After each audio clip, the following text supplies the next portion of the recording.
Hello, welcome back to my channel. I've just got a few things today to show you that I've already made. They've all been using inspiration from people that I really love watching on YouTube. The first one that I've got is from Pam at the Paper Outpost, who I've only fairly recently discovered, but I've made so many things that she has shown. The first one I've got to show you here is what she calls a layer cake.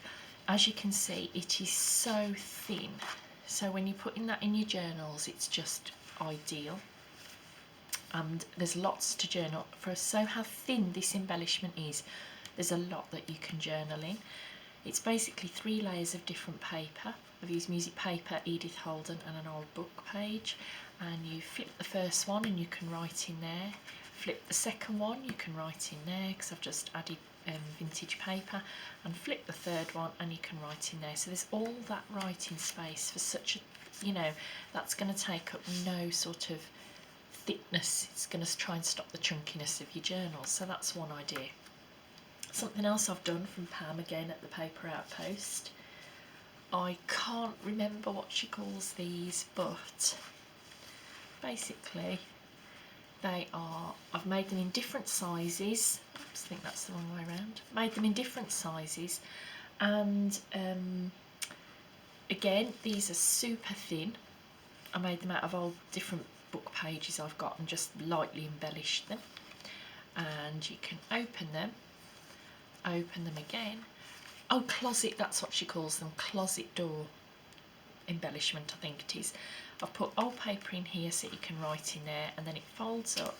That'll be so small, so thin in your journal. That's one. This is another one I've done. This was using some botanical paper. I've just had a lovely Wildflower book, a second-hand one that I bought, and I've just started to use the pages. They could slip into a pocket, into a side tuck, but they're just so thin, and so I've just really enjoyed making these from Pam at the Paper Outpost. Everybody who I've used their ideas, I will link them below.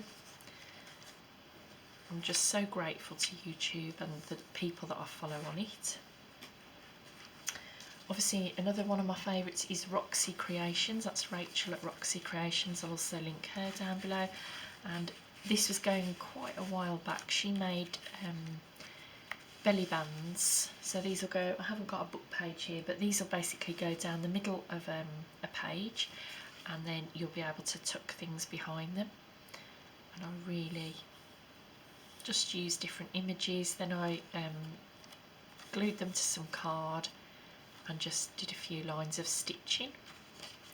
Obviously using butterflies, flowers, really anything that you want.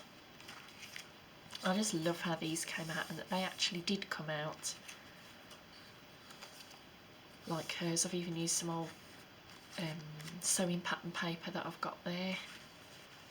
They're so relaxing to make, and I just love how they look. Another person I follow is Wendy's Journal Adventures, and she recently, or I don't know how recently it was, made these. Again, this is using my Wildflower booklet book page. Made these little booklets. Now again, these have actually turned out fairly thin, so I'm quite happy to put those in a journal, but they're so lovely you could actually use them as they are. I haven't finished embellishing this. I may use a little sticker there. I may put a butterfly, I'm not sure yet, and I haven't actually sewn the papers in, but I just wanted to show you while I've got the video on. So it's basically book page. She did put card in between hers, so I have, and then just more book page. This actually comes from the same book, so I think that's quite in keeping. I may put a pocket here, I may put an embellishment, I'm not sure yet. Lots of different papers to write on there. The same on the back. And obviously the spine, I can take that off because I haven't sewn it in. The spine's reinforced with fabric. And I just thought that was a lovely little leaflet or insert really for a journal. Another person I like to follow is Tina from Shabbydabbydoodah. And I've made 2 things that she's made recently.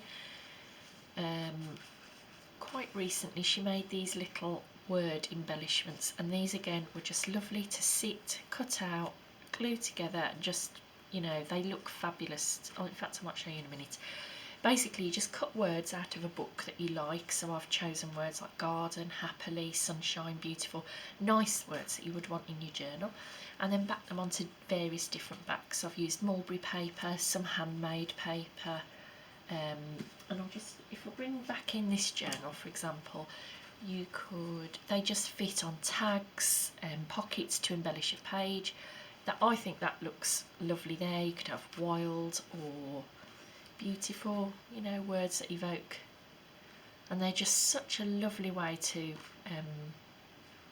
embellish and decorate things. So that's one idea. Let's clear those off.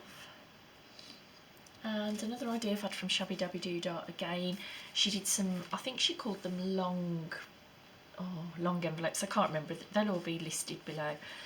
Basically I've made lots of these came together very, very quickly. I've made them all sorts of shapes and sizes. They're quite a lot like matchbooks, I've realised, but basically what she does is you just take a strip of paper, make 2 folds, glue it. I haven't finished these yet because I'm not sure how I want to decorate them, for just depending which journal they go in, but you would glue up the sides there and that would become a tuck, so you could pop something in there. But what I have realised is it's very similar to the matchbook design, where you do the similar sort of folds. You would staple along here and then that would sort of tuck in, so it's actually the same, but it's just using it in a different way. In this way it's used as a pocket. You would decorate it up, obviously.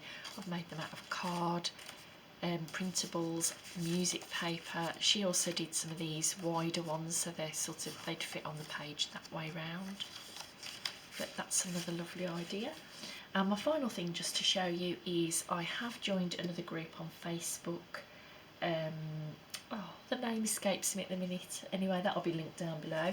And at the moment they're all making masterboards. I've only made a very small one. I mean, some people have done beautiful large ones, they can cut them down to journal covers.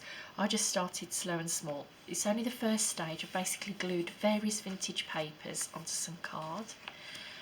The next stage is I may gesso it. I will certainly be putting some vintage ink over the top of it, and then I may decoupage some napkin on, or I may just put various little stamps on it in the edges, and then that could be a tag or pocket perhaps in a journal.